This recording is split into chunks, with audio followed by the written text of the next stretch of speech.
নির্বাসন বা কারাবাস কোনো সময়ই কোনো রাজনৈতিক নেতার রাজনীতির শেষ কথা নয়। যুগে যুগে ইতিহাস তাই প্রমাণ করেছে। জনগণের সমর্থন, আদর্শ ও সংগ্রামের শক্তিতে বহু বিশ্বনেতা দীর্ঘ নির্বাসনের পরও দেশে ফিরে ক্ষমতার শীর্ষে পৌঁছেছেন। এমন কয়েকজন প্রভাবশালী নেতা সম্পর্কে জানব ডেস্ক রিপোর্টে। বিশ্বের প্রথম নারী প্রধানমন্ত্রী পাকিস্তানের বেনজির ভুট্টো, যিনি সামরিক শাসক জেনারেল জিয়াউল হকের আমলে রাজনৈতিক নিপীড়নের কারণে ৮০-র দশকে দেশ ছাড়তে বাধ্য হন। যুক্তরাজ্যে নির্বাসিত অবস্থায়ও পাকিস্তান পিপলস পার্টির নেতৃত্ব দেন তিনি।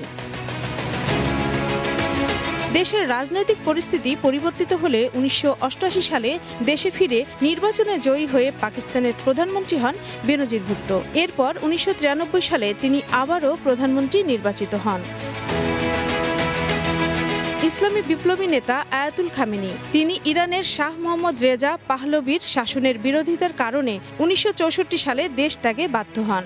প্রায় ১৪ বছর তুরস্ক, ইরাক ও ফ্রান্সে নির্বাসিত জীবন কাটালেও সেখান থেকেই বিপ্লবী আন্দোলন চালিয়ে যান তিনি। ১ ফেব্রুয়ারি ১৯৭৯ সালে শাহ মোহাম্মদের পতনের পর দেশে ফিরে ইসলামী বিপ্লবের নেতৃত্ব দিয়ে ইরানের সর্বোচ্চ ক্ষমতাধর নেতা হিসেবে আত্মপ্রকাশ করেন।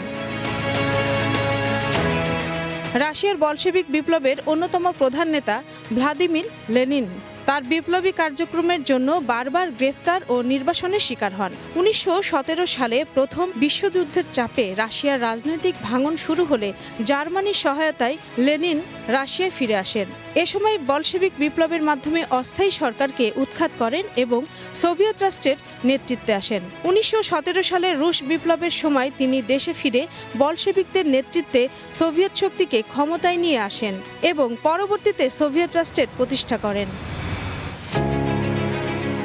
দক্ষিণ আফ্রিকার বর্ণবাদ বিরোধী আন্দোলনের শীর্ষ নেতা নেলসন ম্যান্ডেলা বর্ণবাদী শাসনের বিরুদ্ধে লড়াই করার কারণে ১৯৬৪ সালে যাবজ্জীবন কারাদণ্ড পান।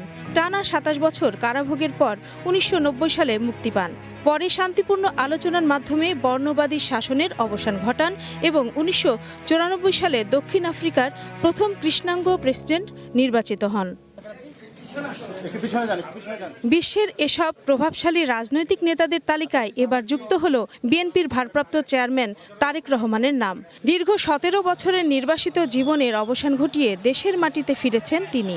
আগামীর বাংলাদেশের মসনদের সম্ভাবনাময় হাতছানি আজ তার দিকে। রাজনৈতিক নেতাদের ত্যাগ ও টিকে থাকার লড়াইয়ের এসব ইতিহাস প্রমাণ করে নির্বাসন বা কারাবাসই শেষ কথা নয়, বরং এটি তাদের আদর্শ ও সংগ্রামের শক্তির বাহন। রত্না জামান, গ্রিন নিউজ ডেস্ক।